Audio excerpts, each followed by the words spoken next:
Trying to get hold of George Kimball earlier on, and we were struggling, but we've managed to. Now, George has been at ringside for all the modern greats. He was firmly inside the boxing beats when Hagler, Hearns, Duran and Leonard fought their unforgettable series of fights. He wrote one of the finest boxing books ever, not just saying that because he's on the line. It's a fact. It's called The Four Kings, about the quartet. Now, believe it or not, it's a massive bestseller. We don't get very many bestsellers in boxing, and it is, I'm delighted to say, kindly gave my publishers, I've got to say, a quote for the front cover of my novel, which comes out next week. And I'm delighted to say that George joins us now. I thought it might have been Boston, but it turns out it's his hotel room. George, how are you? Well, actually, I'm not in my hotel room. I'm in Uncle Julio's hacienda. Uncle Julio's hacienda.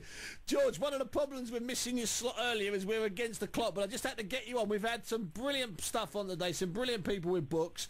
George, now your book, The Four Kings, it's still selling fantastically. Yeah, I don't know what's with the Brits.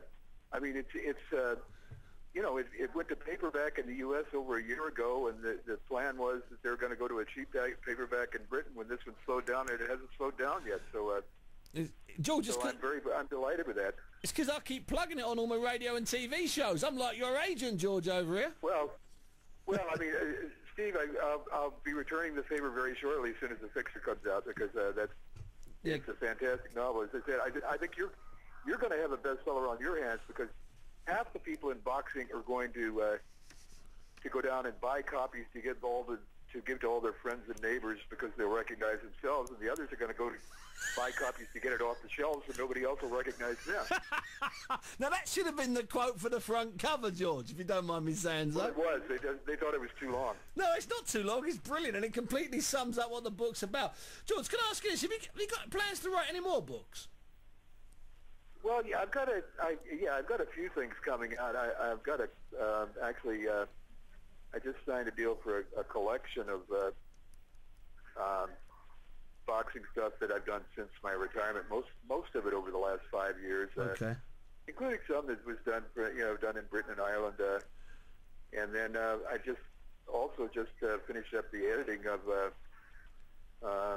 the American Boxing Anthology. Myself and John Julian did, which Library of America will be bringing out next year. Sure. And they decided not to include the fiction and poems in that, so we spun that off, and we have another little book that's going to be published and available at boxing events called A Celebration of Boxing and Poetry and Song. The title is going to be The Fighter Still Remains. It's good. It's a nice title. And that's coming out. And then I'm in Chicago actually to do. I'm taping for this biography of film on George Foreman. Oh yeah. Tomorrow, but I just met with Bud Schulberg's publisher.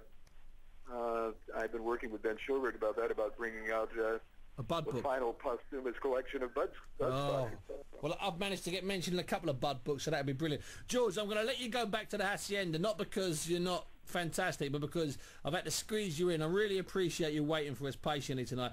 George Kimball there, author of the quite brilliant Four Kings, talking about how many more books he's got coming up, and he's stuck a lovely quote on the front cover of my book for next week. And finally,